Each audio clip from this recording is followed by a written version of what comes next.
பாகிஸ்தானில் ஏற்கனவே சிறை தண்டனைக்கு உள்ளிருக்கும் முன்னாள் பிரதமர் இம்ரான் கானுக்கு மற்றொரு வழக்கில் தண்டனை வழங்கப்பட்டிருக்கிறது. அதன் அடிப்படையில் இஸ்லாமாபாத் அல் காதர் அறக்கட்டளை முறைகேடு தொடர்பாக வழக்கில் பாகிஸ்தானிய முன்னாள் பிரதமர் இம்ரான் கானுக்கு 14 ஆண்டுகள் சிறை தண்டனை இன்று விதிக்கப்பட்டிருக்கிறது. அத்துடன் அவருடைய மனைவிக்கு 7 ஆண்டுகள் சிறை தண்டனை விதிக்கப்பட்டிருக்கிறது. ஏற்கனவே பல வழக்குகள் தொடர்பில் பாகிஸ்தானின் முன்னாள் பிரதமர் இம்ரான் கான் சிறையில் அடைக்கப்பட்டிருக்கிறார். எனினும் அவருடைய மனைவி அரசு ரகசியங்களை கசியவிட்டவை மற்றும் முறைகேடு என்பவற்றுக்காக சிறைவாசம் அனுபவித்த நிலையில் சில மாதங்களுக்கு முன்னர் பிணையில் செல்ல அனுமதிக்கப்பட்டிருந்தார். என்னாலும் கூட இன்று அறக்கட்டளை வழக்கில் குற்றம் சுமத்தப்பட்டதை அடுத்து நீதிமன்ற வளாகத்தில் வைத்தே அவர் கைது செய்யப்பட்டிருக்கிறார். எனவே மீண்டும் இம்ரான் கானும் அவருடைய மனைவியும் சிறையில் தொடர்ந்தும் இருக்க வேண்டிய கட்டாயம் ஏற்பட்டிருக்கிறது. முன்னதாக இம்ரான் கானின் அரசாங்கத்தின் மீது கொண்டுவரப்பட்ட நம்பிக்கையில்லா தீர்மானத்தை அடுத்து அவர் பல்வேறு குற்றச்சாட்டுக்கு உள்ளாகி அந்த குற்றச்சாட்டுகளில் குற்றவாளியாக அறிவிக்கப்பட்டார். எனினும் இதற்கு எதிராக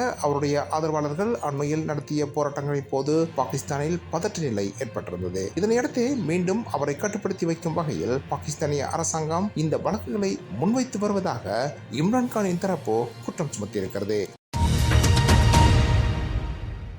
இலங்கையில் பொதுவில் சட்ட ஒழுங்கு சீர்குலைந்தமையை நாளாந்த வன்முறை சம்பவங்களின் மூலம் காணக்கூடியதாக இருக்கிறது. அந்த வகையில் வடக்கிலும் இவ்வாறான சம்பவங்கள் தொடர்ந்தும் இடம்பெற்றுக் கொண்டிருக்கின்றன. ஏற்கனவே ஆவா குழு என்ற வன்முறை குழுக்களால் யாழ்ப்பாணத்தில் தொடர்ந்தும் வன்முறைகள் ஏற்படுத்தப்பட்டிருந்தன. இதன் காரணமாக பலர் கொல்லப்பட்டும் பலர் தாக்கப்பட்டும் வாழ்வெட்டு சம்பவங்கள் இடம்பெற்றும் செய்திகள் பல வெளியாகிக் கொண்டிருந்தன. இந்த நிலையில் தற்போது ஆவா குழு தொடர்பில் பெரிதாக தகவல்கள் வெளியாகாத போதும் வன்முறைகள் குறையவில்லை. குறிப்பாக வெளிநாடுகளிலிருந்து ஈடுபடும் வன்முறைகளுக்கு அதிக முக்கியத்துவம் வழங்கப்பட்டு வருவதாக தெரிவிக்கப்படுகிறது. குறிப்பாக சொத்து மற்றும் தனிப்பட்ட குரோதம் காரணமாக இந்த தாக்குதல்கள் மற்றும் ஏனைய சம்பவங்கள் இடம்பெற்று வருகின்றன. அந்த வகையில் நேற்று முன்தினம் ஆளும் கட்சியின் சில ஆதரவாளர்கள் யாழ்ப்பாணத்தில் வாழ்வெட்டுக்கு உள்ளான சம்பவமும் இடம்பெற்றிருக்கிறது. இதன் போது 2 காயமடைந்தனர். இலங்கையில் புதிதாக ஆட்சிக்கு வந்துள்ள அனுரகுமார திசாநாயக்கவின் அரசாங்கம் இந்த வன்முறைகளை கட்டுப்படுத்துவது தொடர்பாக தற்போது ஆராய்ந்து வருகிறது. யாழ்ப்பாணத்தில் சுமார் 1 லட்சத்துக்கும் மேற்பட்ட நிலை கொண்டிருக்கும் நிலையில் இவ்வாறான வன்முறை சம்பவங்கள் இடம்பெறுவது